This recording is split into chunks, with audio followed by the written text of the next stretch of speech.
In this video, I'll show you how to change paper size in Google Docs.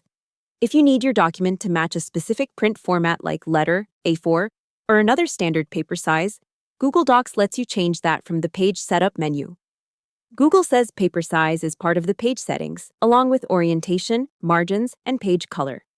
One important thing to know is that these page settings only work when the document is in Pages format, not Pageless. First, open your document in Google Docs on a computer. Then click File and choose Page Setup. At the top of the window, make sure Pages is selected. After that, look for the paper size option and choose the size you want from the list. Google says you can then click OK to apply the change to the document.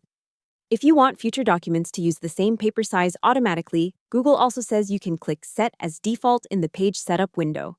That way, new documents you create later can open with the same page settings instead of making you change the paper size every time.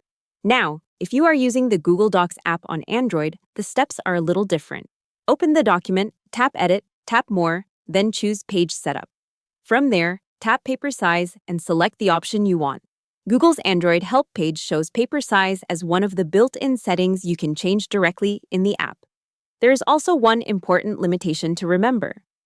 Google Docs supports standard preset paper sizes, but Google Support Community Guidance says it does not currently offer true custom user-defined page sizes inside Docs itself. So if you need something unusual that is not already listed, that may require another tool or a print workaround. So the full process is simple. Open your document, go to File, choose Page Setup, make sure the document is in Pages format, select paper size, choose the size you want, and click OK. On Android, go to Edit, More, and Page Setup to do the same thing. Hope the tutorial was helpful. Subscribe to my channel and see you in the next video.